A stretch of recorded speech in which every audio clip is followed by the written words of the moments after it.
కేంద్ర బడ్జెట్లో తెలంగాణ రాష్ట్రానికి తీరని అన్యాయం జరిగిందని టీ కాంగ్రెస్ నేతలు ఆరోపిస్తున్నారు. ఈ నేపథ్యంలో రాష్ట్ర వ్యాప్తంగా నిరసనలకు పిలుపునిచ్చారు. జిల్లాల వారీగా నిరసనలు చేయాలని ఆ పార్టీ అధినాయకత్వం నిర్ణయించింది. అందులో భాగంగా రాష్ట్ర వ్యాప్తంగా నిరసనల పర్వం కొనసాగుతోంది. నిరసనలో భాగంగా కాంగ్రెస్ నేతల ప్రధానమంత్రి, ఆర్థిక మంత్రి, తెలంగాణ కేంద్ర మంత్రులు దిష్టిబొమ్మలను దగ్ధం చేశారు. కేంద్ర బడ్జెట్లో తెలంగాణ రాష్ట్రం పట్ల వివక్షకు నిరసనగా టీపీసీసీ నిరసన కార్యక్రమాలు చేపట్టడంపై బీజేపీ నేతలు కౌంటర్గా మాటల యుద్ధానికి తెరతీశారు. ఇదే అంశానికి సంబంధించి పూర్తి అప్డేట్స్ మా ప్రతినిధి భాస్కర్ అందిస్తారు. Bhaskar, over to you. Swapna, మొన్న ప్రవేశపెట్టిన కేంద్ర బడ్జెట్లో 1వ తారీఖు నాడు ప్రవేశపెట్టిన కేంద్ర బడ్జెట్లో తెలంగాణ రాష్ట్రానికి తీవ్ర అన్యాయం జరిగిందని చెప్పి కాంగ్రెస్ పార్టీ ఇవాళ నిరసనకు ధర్నాల రాస్తారోకలు పిలిపించిన పరిస్థితి. ఎందుకంటే కేంద్ర ప్రభుత్వం, బీజేపీ ప్రభుత్వం మొదటి నుంచే గతంలో 2 టర్ములు కానీ ఇలా మళ్ళీ మొదట థర్డ్ టైం అధికారంలోకి వచ్చిన తర్వాత మళ్ళీ ఈసారి మొదటిగా మళ్ళీ తెలంగాణకు అన్యాయం జరిగింది. ఎక్కడ కూడా పూర్తి స్థాయిలో బడ్జెట్ కేటాయించలేదు, తెలంగాణ రాష్ట్రం మీద వివక్ష చూపుతారని చెప్పేసి ఇలా కాంగ్రెస్ పార్టీ అధిష్టానం ఆదేశాల మేరకు ఇలా ధర్నాలకు రాస్తారోకలు పిలిపించిన పరిస్థితి. దానిలో భాగంగానే తెలంగాణ రాష్ట్ర అన్ని జిల్లాలో అన్ని కాంగ్రెస్ పార్టీ కార్యాలయాల ముందు, అదేవిధంగా జిల్లాలో కూడళ్లలో, జంక్షన్లో పెద్ద మొత్తంలో ధర్నాలు రాస్తారోకలు నిర్వహించారు.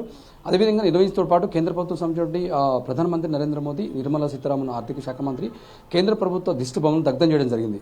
ఎందుకంటే లక్షలాది రూపాయలు కేటాయించాల్సిన బడ్జెట్ తెలంగాణ రాష్ట్రంలో పూర్తి స్థాయిలో మన వాటర్ రావట్లేదు. అదేవిధంగా పెండింగ్ ప్రాజెక్టులు ఉన్నాయి, పెండింగ్ ఇండస్ట్రీస్ ఉన్నాయి, కంపెనీస్ ఉన్నాయి. ఇవన్నీ కూడా ఎక్కడ కూడా తెలంగాణకు కేటాయించకుండా పూర్తి స్థాయిలో అన్యాయం జరుగుతుంది. మరొకసారి తెలంగాణకు మొండి చేయి చూపించింది కేంద్ర ప్రభుత్వాన్ని. ఇవాళ పెద్ద మొత్తంలో ధర్నాలకు చేస్తున్న పరిస్థితి ఉంది కాంగ్రెస్ ప్రభుత్వం.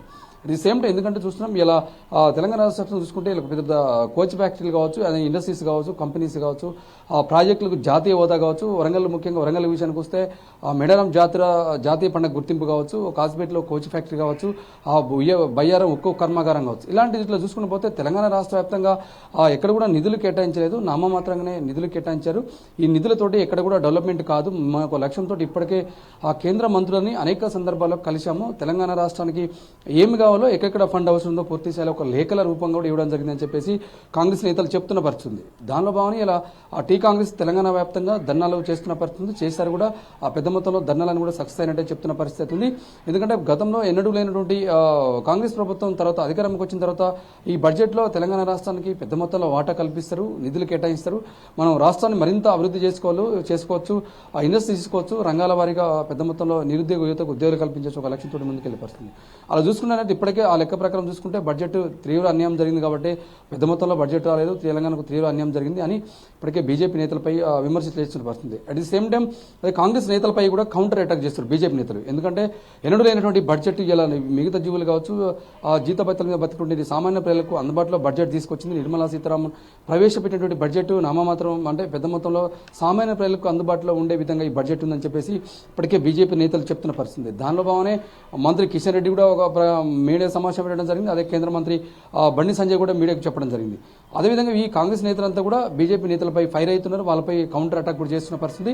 ఏదైనప్పుడు కూడా ఈ బడ్జెట్ ప్రసంగం సంబంధించి కాంగ్రెస్ బీజేపీ మధ్యలో అయితే వార్ నడుస్తున్న పరిస్థితి ఉంది. స్వప్న. Right, thank you.